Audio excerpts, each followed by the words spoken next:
Hi, this is Stephanie Miller from The Stephanie Miller Show. Please enjoy this exclusive clip from my show on Political Voices Network. Mission, South Carolina Oh, achieves success. really? How how mysterious. All right, Yeah, let's talk about you were the first one that tweeted about Robert Hansen, former FBI agent Yep. and one of the most damaging spies in U.S. history, died in prison. I was saying that creates an opening for another Russian traitor to go to prison. Just not saying, not naming anyone in particular. yeah, the slots are just opening up left and right. Well, we had a big debate about Edward Snowden this morning on Twitter, and somebody came up there and said, "Well, you forced him to do this, and he's not talking because his life is at risk." And we said, "Well, that's what happens when you choose to be a traitor. You might walk out of a building. But in Donald Trump's case, where we have sent many people to prison, and I'm going to name just one, Reality Winter. Yeah. Reality Winter, right? We sent her to prison for 5 years for one document. So I think there are some slots open. Yeah. Well, and Malcolm, I don't, I know we keep saying, we're this is the week, but Andrew Weissman, obviously Mueller prosecutor, I'm sure you've heard, has said he thinks it's this week, just given all the indications, right up until, this meeting where clearly Trump's attorneys met with DOJ. They were told to go pound sand. Trump is freaking out on Twitter or wherever his truth thing is. Yeah. Yeah. It seems like all the signs are pointing to that we are, if not there, almost there. What do you think? And Weissman's correct. I don't look for all the legalities that Weissman and Kirschner all look for. I look for what Trump says on Truth Social. Mm-hmm. And the first thing he tweeted the moment that meeting was done, they had gone back and briefed him, was, why would I have to be indicted? I shouldn't be accused of these things. He clearly has been notified that he's probably going to be indicted. Now, the question is when. You know what all the indicators are going to be? They're going to start with security controls around New York City, right? Or where is it, Washington, D.C. or New York City? I can't remember where this one is. Yeah, Washington, DC. D.C. Well, And they're going to have to do security controls and be prepared for, people coming up and quite possibly being upset. yeah, And that's going to give us any indication that he is going to be forced to face the music, so to speak, in the classified documents case, yeah. which I come to D.C. for. I mean, it's funny. We get accused of hyperbole all the time, but I mean, this is espionage. This is what he's being investigated for. There are indications he is going to be charged under the Espionage Act as a, well, you look like a spy right now. Former spy. Can you talk about that? I've said this before. I may have been one of the first people, I want to say in 2016, that Donald Trump will end up being charged with the Espionage Act. And I said it for Donald Trump and Jared Kushner. And the indications that I had at the time were that they wouldn't be dabbling in all of these areas of national security just because they like doing treason, right? Yeah. There was money to be made from it in dealing in intelligence and dealing with information, particularly with the Saudis. Saudis wanting to acquire atomic bombs. Yeah. The Saudis now, suddenly dropping $2 billion into the pocket of Jared Kushner. Like Chris Christie said, these are no financial geniuses. This is a payoff. And when you sell classified information or you transfer documents, you have committed espionage. And you can be charged under the Espionage Act. We just talked about this because of Live Golf, Malcolm, about all these connections that I just feel like there's so many other shoes to drop, like the $2 billion in Saudi money that you just mentioned to Kushner. Didn't he share intelligence with Saudi Arabia? Am I remembering this correctly, Malcolm? Yes. That led to a lot of MBS, enemies getting killed in Saudi Arabia. I mean, I'm trying to remember exactly. Yeah, it was in 2017. The Saudis decided that they were going to extort all of the richest men in Saudi Arabia.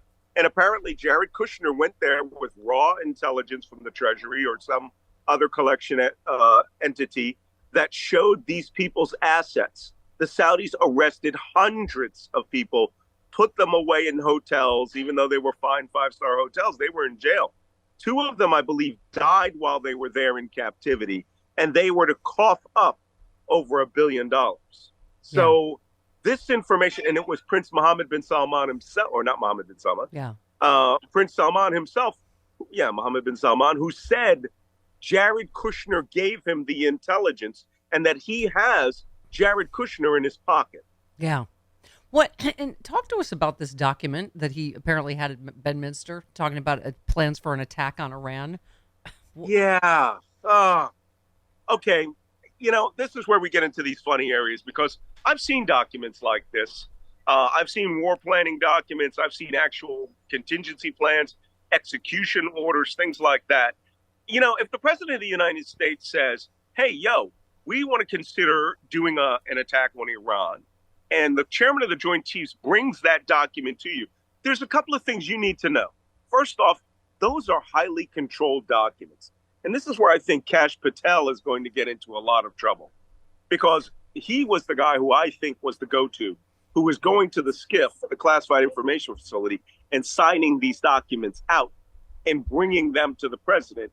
And then those documents disappeared, and they didn't get registered into a burn bag, which they must. In theory, they must be returned back to the secure facility. This document was a war plan, and apparently Milley had endorsed it, that if we were going to do it, this is what the chairman of the Joint Chiefs would recommend, but it would be, tens of thousands of men, a full-scale invasion of Iran. And Trump was going to use it to show that Milley was untrustworthy. And they say that Trump keeps documents for blackmail, and he kept this particular one to badmouth General Milley. I don't get it. It's weird. It makes no sense, but he likes to have tactile evidence. Yeah, I feel like a lot of this stuff is going to come out. It's about his petty vindictiveness, like the intelligence on Macron. He obviously didn't like Macron. I'm going to guess, did he give that to Le Pen? It's just as you say, the mind reels at what he's capable of. Listen, there's nothing about Macron that Macron won't tell you. All right. I mean, even if it comes from the National Security Agency and we're listening to the phone calls between him and his mistress, okay, that will only get him a rise in the points, in Europe. But Trump could have been using that to I really think that he's a blackmailer. And I think that when it all comes out, when it's all said and done, you're going to find out he was trying to Zelensky a lot of people, that he was extorting. Well, that's the reporting. That's the reporting now. All these Trump administration people are privately rooting that he goes down, because you're going to see who he really is, that they knew, right? Yeah, well, we all knew, didn't we? So, but that's his way. Yeah. It's the Trump way. But I think that a cheap version of, if we can just go back real quick, a cheap version of Goodfellas. Yeah. And I think he probably secretly watched that movie and always wanted to be, those characters. Yeah. And this was his getting there. Malcolm, so obviously all the speculation is Mark Meadows cooperating. He obviously has testified.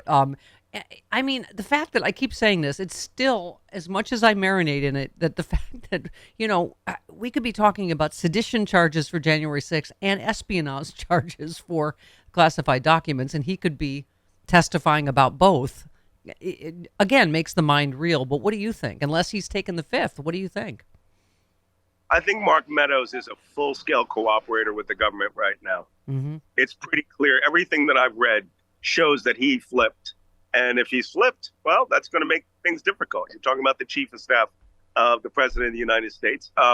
Most importantly, I would like to know what were on the documents that he burned in his office, which is a violation of every Federal Protection Act. It's a violation of the law on every level. He could go to prison alone on those charges. So let's find out. Let's see what happens. Yeah. Speaking of investigations, so this whole James Comer, I don't even know where to start with this thing. So what's her name? Representative Congressman Luna, which is short for lunatic. Yes. This week, can we have 14? This is them talking about this nothing burger. I simply just put out a fact that came out of a briefing and oversight. So we know that Comer's been obviously working to get a certain document from the FBI that proves that Biden was receiving money from a foreign national, $5 million, when he was a vice president. So it's public corruption. And the FBI not only did not want to hand over this document, it's not classified, but they also said that if the informant, who has been with the FBI for over 10 years, very credible sourcing, has been paid over 6 figures, this is not just some random schmuck. So, okay, this is the Rudy Giuliani Burisma nonsense that even Bill Barr investigated and said there is nothing there. This is the kind of there they're trying to make there, right? Yeah. All right, listen. Okay, for those of you who are not watching on Free Speech TV, my sunglasses are up, right? Yes. Now, sunglasses down. You want to go to the direction of public corruption? Okay, let's play this game. Okay, you want to bring in some floozy FBI officer? Release the document, because apparently the document belongs to a classified human source. Go ahead. Let's have the discussion of people talking about public corruption in the Trump administration. Yeah. Wait, we got to play one more, Representative Luna. Here we go. 100%. The FBI was basically stating that this is one of their most trusted informants dating back to the Obama era, but ultimately that they were in fear that this individual would be killed if they were unmasked. Hang on a second, slow down. Because this is like now in a mob movie. Yes, and then between that and to the other point of the FBI is infiltrated, you have a spy by the name of One Eye. I mean, I say it and I feel like I'm in a James Bond movie, but unfortunately it's true, who has been leaking information to their knowledge to Hunter Biden in regards to the ongoing investigation into him. So we can't even trust the FBI. Let's connect all this. Are you familiar with the spy named One Eye? Yeah. I am not the spy named One Eye. Hold on, guys. I have to move to a more quiet location for this. All right. Uh-oh. Wow, this is like a West Wing walk and talk. Yeah, this this is is cool. fantastic. Hi. This is the walk and talk. I can confirm 100% that I am not the source. But isn't this a typical like, oh, well, yeah, they're afraid he might be killed because, clearly that's a way of, saying there's obviously a huge scandal here. Mm-hmm. This is a scandal Bill Barr said was no scandal. Right. I mean, anyway, go ahead. And the funny thing is that the first thing that they want to do whenever they meet any opposition is they bring out the craziest conspiracy theory that you could ever find. Right. And it always involves movie conspiracies where people are going to be killed or they're going to be disappeared right. and all these things.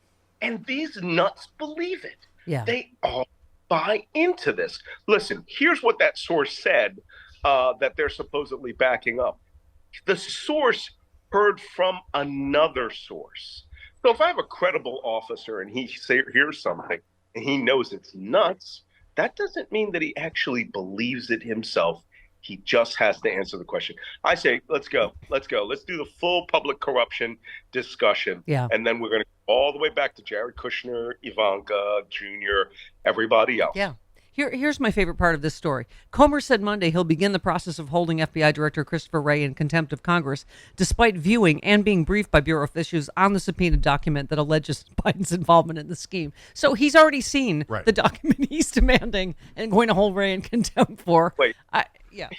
Jamie Raskin has been brilliant about this. Yeah. He really has. If you haven't seen the video of him responding to this, it's absolutely amazing that these people have made a conspiracy up in their minds. Mm-hmm. And they are trying to get documentation to back up that conspiracy. And with that, they are willing to say anything, do anything. And every time they open their mouth, it's breaking news, something new. And you're like, no, that's not breaking news. You've known that for 2 years. Yeah, exactly. Well, give me 10. This is right. Comer and Raskin. Hang on. All I know is there's an ongoing investigation. They confirmed there's an ongoing investigation using this information. I assume that ongoing investigation is in Delaware. I don't know that, but I assume that. Is it part of an ongoing investigation? Comer said that it was part of an ongoing investigation, and that's what he learned. Okay, but then I must have missed that because I've not heard that this is part of any ongoing investigation. I mean, just fact-checked in real time. I mean, Chuck Grassley said, what did he say exactly, Travis? We don't really care if the information about Biden is accurate. I mean, they say it out loud. They love the sentence, ongoing investigation. When Zelensky was being extorted, he wanted to be able to say there was an ongoing prosecutorial investigation happening in Ukraine for Hunter Biden and Joe Biden. They just want that sentence, ongoing investigation. Trump's done it twice about Ukraine. Just say there's an investigation, and he did it about January 6th. Just say there was fraud. My Congress people will take care of the rest, right? Yeah, absolutely. Look, my dogs have an ongoing investigation as to when the Scooby snacks are supposed to come out of the cabinet. But it is a real, ongoing investigation. And it's as real as me saying it's real. Yeah, exactly. Malcolm, brilliant stuff, and a walk and talk from the West Wing, and sunglasses. It's just all too much. We love you. Black man spy. Get it.